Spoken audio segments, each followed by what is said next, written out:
The old St. Augustine's Church in rural Pennsylvania had stood empty for nearly 3 decades when demolition crews arrived in October 2025.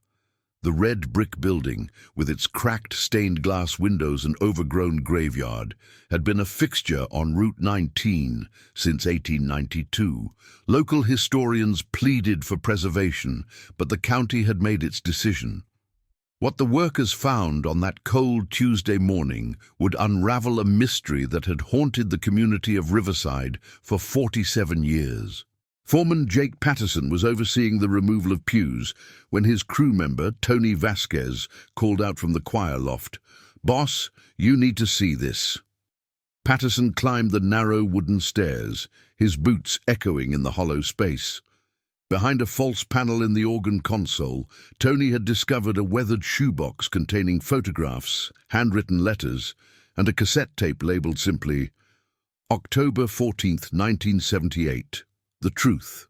Before we continue with this incredible discovery, if you're enjoying this story, please subscribe to the channel and let us know in the comments where you're watching from. Your support helps us bring more mysterious stories like this one to light. Now, let's find out what was on that tape. The cassette sat in Patterson's truck for 2 days before he mentioned it to his wife, Linda, a retired schoolteacher with a passion for local history. She recognized the date immediately. October 14th, 1978, was the night the entire St. Augustine's Youth Choir vanished during their weekly Saturday evening rehearsal. 12 teenagers, ages 14 to 17, along with their 28-year-old choir director, Bethany Wallace, had simply disappeared. The church doors were found locked from the inside the next morning. Their sheet music was still on the stands, their coats hung on hooks in the vestibule, but the 13 people were gone. The case had consumed Riverside for years. Police conducted extensive searches of the surrounding woods and along the Allegheny River. Theories ranged from mass runaways to cult abductions. Some believed the choir director had orchestrated an elaborate escape, though her elderly mother insisted Bethany would never abandon her. The FBI investigated possible connections to other missing persons cases across Pennsylvania. But as the months turned into years, with no bodies, no ransom demands, and no credible sightings, the case went cold. By 1985, most people had accepted they would never know what happened that October night. Linda Patterson contacted the Riverside Police Department the morning after Jake brought home the shoebox. Detective Raymond Pierce, a 32-year veteran who had joined the force in 1979, drove out to their house immediately.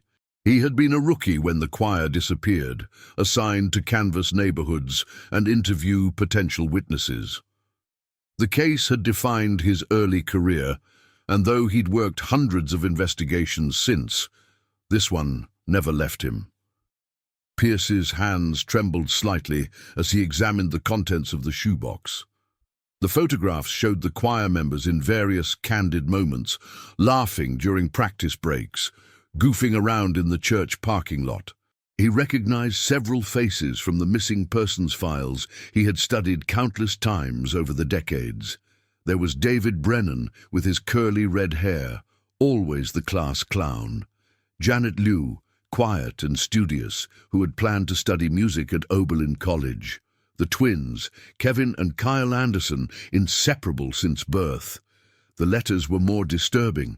They appeared to be correspondence between Bethany Wallace and someone named M, discussing something they called the plan. The handwriting was urgent, sometimes frantic. One letter, dated September 1978, read, "We can't wait any longer. They're asking too many questions. The kids trust me completely. They'll follow where I lead them. Everything is arranged for October 14th. Make sure you're ready on your end." Pierce bagged the evidence carefully, but his attention kept returning to the cassette tape. In 1978, cassettes were common for music and personal recordings. Many families owned tape players. But this particular tape, with its careful labeling and hidden location, suggested something deliberate, something someone wanted found, but only after enough time had passed. The Riverside Police Department had updated most of their technology over the years, but Pierce knew the County Historical Society still maintained working cassette players for their oral history project. He drove straight there, calling ahead to arrange access.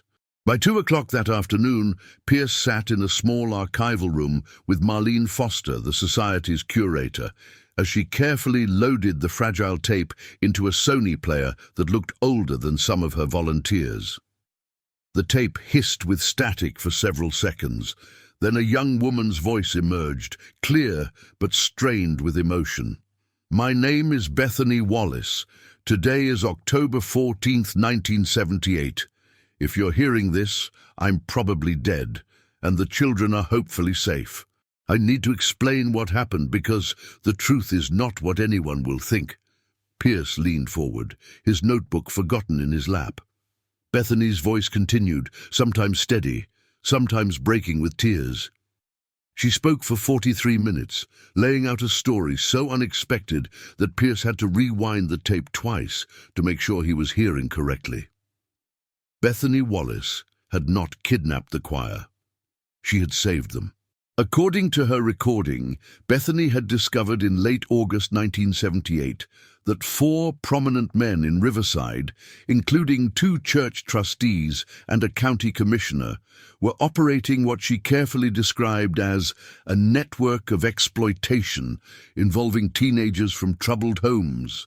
She had learned about it accidentally when one of her choir members, 15-year-old Danny Ortega, had confided in her during a vulnerable moment. Danny had been approached by one of the men at a summer recreation program. The man had offered him money, gifts, and attention. Danny, whose father had abandoned the family 2 years earlier, had been desperate for a male role model. Bethany had tried going to the police, but the county commissioner had connections throughout the department. When she approached the sheriff's office, she was dismissed as a hysterical young woman with an overactive imagination. She showed them nothing concrete, they told her, just a troubled kid's story. One deputy had even warned her that making false accusations against respected community members could land her in serious legal trouble. Desperate and terrified, Bethany had reached out to an old college friend, the mysterious M from the letters. Margaret Donnelly had been Bethany's roommate at Penn State, studying social work. After graduation, Margaret had moved to Pittsburgh and worked with an underground network that helped abuse victims escape dangerous situations. It was illegal, operating outside official channels. But Margaret had told Bethany it was sometimes the only way to protect vulnerable people when the system failed them. The plan they devised was extreme. Bethany would use the regular Saturday evening choir practice as cover. She had identified 12 teenagers who were either already being targeted or were at high risk. Some came from broken homes, others were dealing with addiction in their families. Several, like Janet Liu and the Anderson twins, came from stable backgrounds but had caught the attention of the predators through church activities and community programs. Bethany's voice on the tape grew more emotional as she explained the moment she told the children. It was September 30th, after their regular practice. She had locked the church doors and sat them down in the pews. She told them everything she knew. She explained the danger they were in. And she offered them a choice: stay in Riverside and hope the authorities would eventually believe them, or disappear that night in 2 weeks and start new lives in a place where these men couldn't reach them. The recording captured the rawness of her memory. Danny started crying immediately. Janet asked if her parents would know she was safe. The twins just held hands and nodded. I told them I couldn't promise their families wouldn't worry. I couldn't promise they wouldn't grieve. But I could promise they would be alive and safe. I asked them to think about it, to really consider what they were choosing. I gave them until October 7th to decide. All 12 chose to go. Detective Pierce sat in stunned silence as the tape continued. Bethany described the logistics with surprising detail. Margaret had arranged for a contact in Pittsburgh who provided fake identification documents. The network had safe houses across multiple states. Each teenager would be placed with carefully vetted families who understood the situation and had experience with trauma-informed care. They would attend school under new names. They would be given counseling and support, but they could never contact their families in Riverside. Any connection back to their old lives could unravel everything and put them in danger again. October 14, 1978, had been chosen because it was a regular rehearsal night. Nothing special, no concert planned, no parents attending, just the normal Saturday evening practice that had occurred every week for 3 years. At 7:30 p.m., Bethany had locked the church doors from the inside, as usual. But at 8 o'clock, instead of dismissing the choir, she led them out through the basement tunnel. Pierce paused the tape. "What tunnel?" he asked Marlene. The curator pulled out a building schematic from the Historical Society's files on St. Augustine's. "The church was built in 1892, she explained, tracing her finger along the blueprint. Like many churches of that era, it had a coal tunnel connecting the basement to an exterior access point about 50 yards away, hidden in the woods. The tunnel was sealed in the 1950s when they converted to oil heat, but the passage itself would still be there." Pierce resumed the tape. Bethany's voice described leading the frightened teenagers through the dark tunnel, each carrying only a small bag of essential items. She had marked the route earlier with reflective tape. They emerged in the woods behind the church, where Margaret and 2 other network members waited with a van. The group drove through the night to Pittsburgh, then split up. Different children went to different cities: Chicago, Boston, Seattle, Denver. Bethany's voice cracked as she described saying goodbye to each of them. "Janet hugged me so tight I could barely breathe. She whispered, 'Thank you for believing us.' The Anderson twins made me promise to stay safe. Danny just kept crying and saying he was sorry for causing all this trouble. I told him he had nothing to be sorry for. None of them did." The original plan had been for Bethany to disappear with them, to start over somewhere far from Pennsylvania. But in the final hours before they left, she had changed her mind. Someone needed to stay behind to ensure the men were exposed. Someone needed to make sure this recording was found eventually, after enough time had passed that the children were adults, beyond the reach of those who had threatened them. Bethany's voice on the tape grew quiet. "I'm going back to Riverside tomorrow. I've written everything down, names and dates and places. I'm going to give copies to newspapers in Pittsburgh, Philadelphia, and Harrisburg. I'm going to the state police headquarters with my evidence. I know what will probably happen to me. The men I'm accusing are powerful. They've already threatened me once, but the children are safe now, and that's what matters. If I disappear or if something happens to me, this tape will explain why. The shoebox with the photos and letters will prove I didn't act alone, that this was carefully planned, and maybe, someday, the truth will matter more than their power." The tape hissed into silence. Pierce sat motionless, processing what he had heard. Marlene Foster wiped tears from her eyes. "Did she make it back to Riverside?" she asked quietly. Pierce nodded slowly. Bethany Wallace's body was found in the Allegheny River on October 19, 1978, 5 days after the choir disappeared. The official ruling was accidental drowning. She supposedly went for a walk along the river path and fell in. Her mother never believed it. She insisted Bethany was afraid of deep water and would never walk along the river alone at night. The investigation that followed the tape's discovery moved with surprising speed. Detective Pierce, now just weeks from retirement, threw himself into the case with renewed energy. The letters in the shoebox provided crucial corroboration. One letter mentioned specific locations and dates that Pierce could cross-reference with old police reports. Another included details about how the tunnel would be accessed and what supplies would be needed. Most importantly, the tape gave Pierce probable cause to reopen the 1978 investigation with fresh eyes. He contacted the FBI's Cold Case Unit and the Pennsylvania State Police. Together, they began examining the backgrounds of the 4 men Bethany had named in her recording. 2 were deceased. County Commissioner Robert Fletcher had died of a heart attack in 1989. Church trustee William Novak had succumbed to cancer in 2003. But the other 2 men Bethany had named were still alive. George Cunningham, age 79, had been a church trustee in 1978 and later served as Riverside's mayor from 1985 to 1993. He now lived in a retirement community near Harrisburg. Arthur Brighton, age 81, had been a youth recreation director in 1978. He had moved to Florida in 1995 and lived in a quiet suburb of Tampa. The investigation uncovered what Bethany had died trying to expose. Financial records from the late 1970s showed unexplained cash transactions between the 4 men and several shell companies.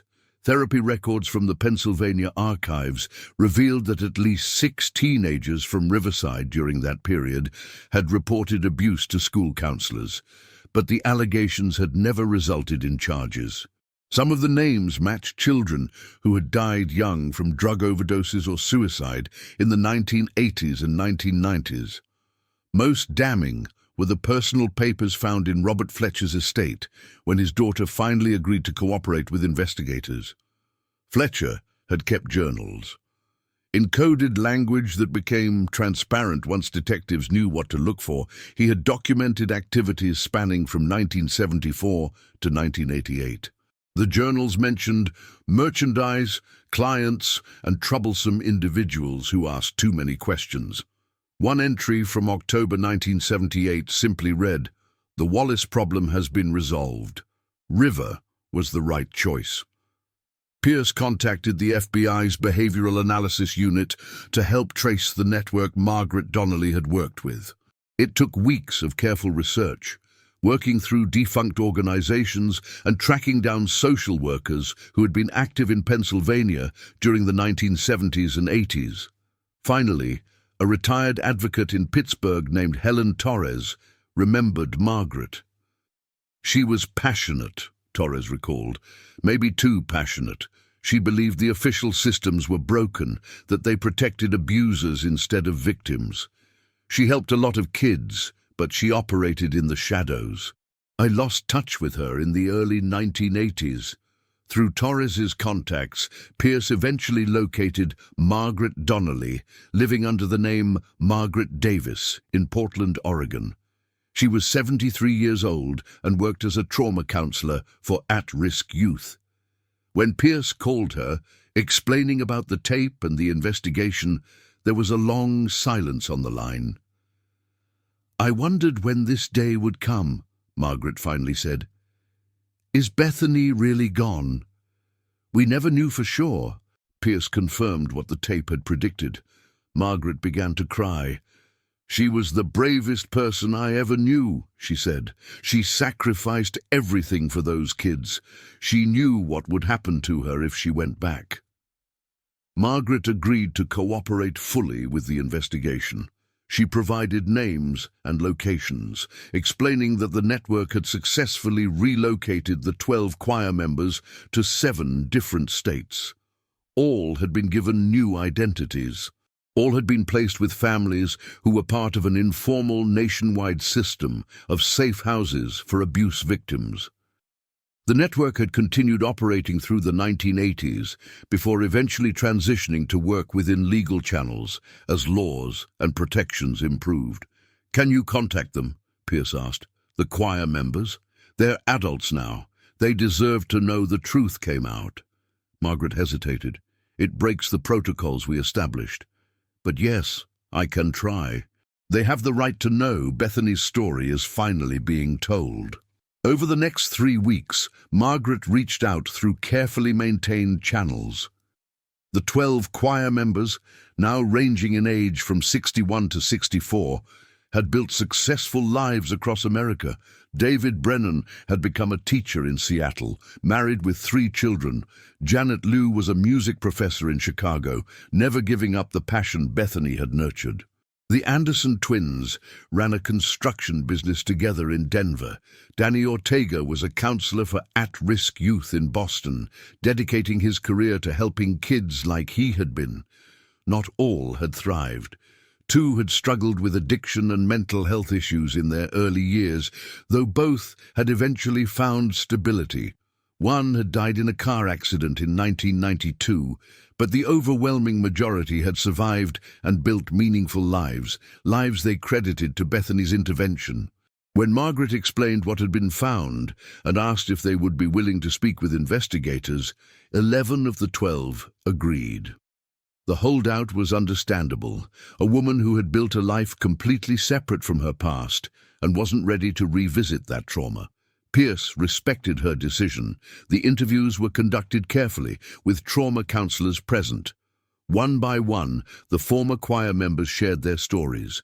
They described the fear they had felt in 1978, the impossible choice Bethany had presented, and the guilt they had carried for decades about their families. David Brennan's testimony was particularly powerful. "My mother died in 1985, he said, his voice heavy with old grief. "I wasn't there. I couldn't be there. For years I hated Bethany for taking that from me. But as I got older, as I had my own kids, I understood. She saved my life. Those men would have destroyed me. I got to grow up, to become a father, to have a career. My mom never knew I was okay, and that kills me, but I'm alive because of Bethany." Janet Lew had investigated on her own over the years, carefully and anonymously. "I followed the news from Riverside online," she admitted. "I saw when Commissioner Fletcher died. Part of me felt relief. Part of me felt angry that he never faced justice. When I heard about this tape, about what Bethany did after we left, I finally understood the whole story. She went back knowing she would die. She went back to make sure we stayed safe and to try one last time to expose them." The media coverage was intense when the story broke in November 2025. The combination of the mysterious 47-year-old disappearance, the cassette tape revealing a rescue operation, and the exposure of a decades-old abuse network created national headlines. Documentaries were commissioned. Podcasts devoted multiple episodes to analyzing the case. But for the families left behind in 1978, the revelation brought complicated emotions. Some felt relief, finally knowing their children were alive and safe. Others felt anger at the deception, at the decades of grief they had endured unnecessarily. The parents of Janet Lew, both still living in Riverside at ages 87 and 89, struggled with conflicting feelings. "We're grateful she's alive," Janet's father told reporters, "but we missed her entire life. Her college graduation, her wedding, the birth of her children. We were never allowed to be her parents again. Was that really necessary?" Detective Pierce organized a meeting between Janet and her parents, mediated by counselors and held in a neutral location. The reunion was emotional and difficult. Janet's parents saw a 61-year-old woman they barely recognized. Janet saw elderly people who had aged 47 years without her. They talked for hours, sharing photos and stories, trying to bridge an impossible gap.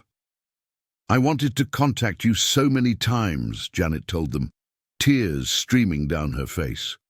"But I was told any connection could endanger everyone. The men who were after us had resources, connections. If they found one of us, they could find all of us. I had to choose between possibly dying and definitely losing you. Bethany helped me make the only choice that kept me alive." Her mother held her hands across the table. "I'm angry at the world that put you in that position. I'm angry at the men who created the danger. I'm angry at the systems that failed you. But I'm not angry at you, and I'm trying not to be angry at Bethany. She did what she thought was right." Not all reunions were possible. Of the 12 choir members' families, 6 sets of parents had died in the intervening years, never knowing their children's fate. The survivors struggled with that reality. Danny Ortega's mother had passed away in 2001. "She spent 23 years thinking I was dead," Danny said. "She never remarried, never really lived after I disappeared. How do I process that? How do I accept that my survival cost her everything?" The legal consequences unfolded more slowly. George Cunningham was arrested in December 2025 and charged with multiple counts related to the abuse network and with conspiracy in Bethany Wallace's death. At 79 and in poor health, he faced trial in spring 2026. Arthur Brighton fought extradition from Florida, but evidence from Fletcher's journals and testimony from the survivors eventually led to his arrest as well. The trials revealed the full scope of what Bethany had uncovered. The network had operated from 1974 through at least 1988, targeting vulnerable teenagers throughout Riverside and surrounding communities. Prosecutors estimated at least 30 victims during those 14 years, though many were never identified. The survivors who did testify described years of manipulation, threats, and abuse.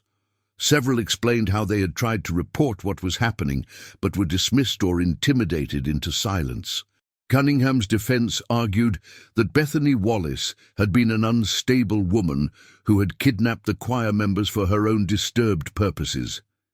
They claimed the tape was a fantasy, a justification she created for her criminal actions. The prosecution countered with Fletcher's journals, financial records, survivor testimony, and expert analysis of the tape's authenticity. The jury deliberated for 3 days before returning guilty verdicts on 7 of 9 counts. Cunningham was sentenced to 40 years in prison. He would die behind bars. Brighton's trial followed similar patterns, resulting in a 35-year sentence. But for Detective Pierce and the survivors, the convictions felt incomplete. 2 men in prison, 2 already dead, Pierce reflected at a press conference. But Bethany is still gone. She was 28 years old when she sacrificed herself. She should be 75 now, maybe retired, maybe teaching music somewhere. Instead, she's been dead for 47 years, and for most of that time people thought she was a kidnapper or a runaway. The movement to honor Bethany Wallace began with David Brennan. He worked with the other survivors to establish the Bethany Wallace Foundation, dedicated to supporting abuse survivors and reforming systems that fail to protect vulnerable youth. They raised funds to commission a memorial in Riverside, a bronze statue of a young woman with outstretched hands titled The Protector. The memorial was unveiled in October 2026, 48 years after Bethany's death. All 11 living choir members attended, some meeting in person for the first time since 1978. They stood together as the cloth was pulled away, revealing Bethany's face cast in bronze, forever 28, forever watching over the town that had failed to believe her. Janet Liu gave the dedication speech. Bethany Wallace believed us when no one else would. She listened when we were dismissed. She acted when others looked away. She paid the ultimate price to give us a chance at life. This statue can't bring her back. It can't erase the decades her mother spent grieving. It can't undo the pain her death caused. But it can remind us that one person with courage can change everything. It can remind us to believe survivors. It can remind us that protecting children matters more than protecting reputations. The old St. Augustine's church was never demolished. The discovery of the tape and tunnel led to the building being designated a historical landmark. The county purchased the property and converted it into the Bethany Wallace Center for Youth Advocacy, a counseling and support facility for at-risk teenagers. The choir loft, where the shoebox was found, became a small museum displaying the original tape, letters, and photographs, along with educational materials about abuse prevention and survivor support. The tunnel itself was restored and preserved. Visitors can walk through it now, following the path those 12 frightened teenagers took in 1978. Reflective markers line the walls where Bethany had placed tape to guide them in the darkness. At the exit point in the woods, a plaque reads, "Through this passage, Bethany Wallace led 12 young people from danger to safety on October 14th, 1978. She gave her life to protect theirs. May we never forget her courage or the systems that made her sacrifice necessary." Detective Pierce retired in January 2026, his final case becoming his most significant. He spent his retirement working with the Bethany Wallace Foundation, training law enforcement on recognizing and responding to abuse allegations. "I was a rookie when this happened," he told audiences at training seminars. "I was part of the system that failed these kids and failed Bethany. We have to do better. We have to believe victims. We have to protect the vulnerable, even when it means challenging powerful people." Margaret Donnelly finally came out of the shadows, publishing a memoir in 2027 titled "The Underground: How We Saved Children When the System Wouldn't." The book detailed the network's operations from 1976 to 1989, when changing laws and improved protections made their illegal methods less necessary. She dedicated it to Bethany Wallace and to all the advocates who risked everything to protect children. For the families in Riverside, healing remained complicated. Some maintained relationships with their now adult children. Others found the gap too wide to bridge.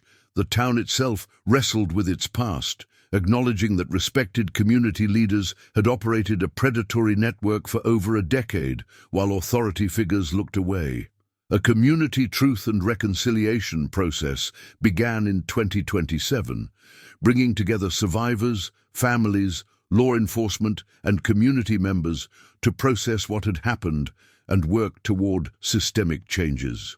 It was painful, often contentious, but participants agreed it was necessary. "Riverside has to acknowledge what we allowed to happen," said the current mayor at one session. "We have to face the fact that when a brave young woman tried to tell us the truth, we silenced her. When children reported abuse, we protected their abusers. We can't change the past, but we can commit to a different future." The 12 survivors, now in their 60s, maintained contact through a private group. They supported each other through the trials, the media attention, and the ongoing processing of trauma. Some had always known the rough details of why they disappeared. Others had believed simplified versions of the story until Bethany's tape revealed the full truth. They gathered each October 14th, marking the anniversary of the night that changed their lives. Sometimes they met in person. Other years, they connected virtually. They shared memories of Bethany, stories from their lives, and support for each other's continued healing. On October 14th, 2028, the 50th anniversary of their disappearance, all 11 living survivors returned to Riverside. They walked together from the Bethany Wallace Center through the restored tunnel, emerging into the woods, where they had said goodbye to their childhood selves half a century earlier. David Brennan, now 67, placed flowers at the tunnel exit. "Bethany, if you can hear us, I hope you know it was worth it. You saved us. We got to live. We got to love and build families and make a difference. We got to become the people you believed we could be." Janet Liu touched the plaque bearing Bethany's name. "We never forgot you. We never will. And now, finally, the world knows the truth. You weren't a kidnapper. You weren't unstable. You were a hero who sacrificed everything to protect children when no one else would." The cassette tape that had launched the entire investigation remained in the Historical Society's climate-controlled archives, available for researchers and visitors to hear. Bethany's 43-minute testimony stood as a permanent record of her courage, her planning, and her ultimate sacrifice. Her voice, preserved through decades of silence, finally told the story she had died trying to make known. In the years following the tape's discovery, similar investigations opened across the country. Other communities began examining unsolved disappearances from the 1970s and 1980s with new eyes, asking whether some cases might involve rescue rather than abduction. The Bethany Wallace case became a catalyst for broader conversations about how society responds to abuse allegations, particularly when they involve powerful people. The 12 survivors used their experiences to advocate for systemic change. Several testified before state legislatures about the importance of believing and protecting children. Others worked directly with at-risk youth, providing the support and advocacy they had received from Bethany. They built careers and families and lives that honored her sacrifice by making the world safer for vulnerable children. Bethany Wallace's mother, who had died in 1995, still believing her daughter was a victim, never learned the truth. But her granddaughter, Bethany's niece, became a vocal advocate for the foundation bearing her aunt's name. "My grandmother never stopped insisting that Bethany was a good person," she told reporters. "She refused to believe the worst, even when everyone else did. I wish she could have known the truth, could have known her faith in her daughter was justified. But I'll carry on that faith. I'll make sure people know Bethany Wallace was a hero." The story of the cassette found in an abandoned church resonated far beyond Riverside, Pennsylvania. It became a reminder that truth can emerge even after decades of silence, that courage can come from unexpected sources, and that one person's sacrifice can ripple through generations. Bethany Wallace had been dead for 47 years when her voice finally told her story.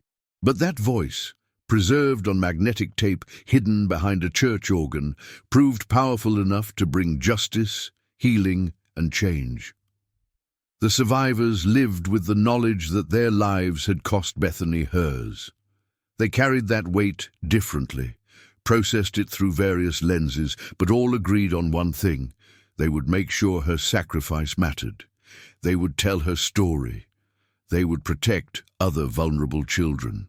They would build a world where no one would ever again have to make the choice Bethany made, between reporting abuse through broken systems or operating outside the law to save lives. In the end, the cassette tape did more than solve a mystery. It revealed uncomfortable truths about power, about complicity, about the systems that fail those they're meant to protect. It forced a community to reckon with its past and commit to a better future. And it ensured that Bethany Wallace, who died alone in a river at 28, trying to protect children, would be remembered not as a tragedy or a footnote, but as a hero who sacrificed everything for those who had no one else to believe them. The old church on Route 19 stands as a monument to her courage, its tunnel a passage from danger to safety, its walls holding the story of one young woman who saw injustice and refused to look away, even when it cost her everything.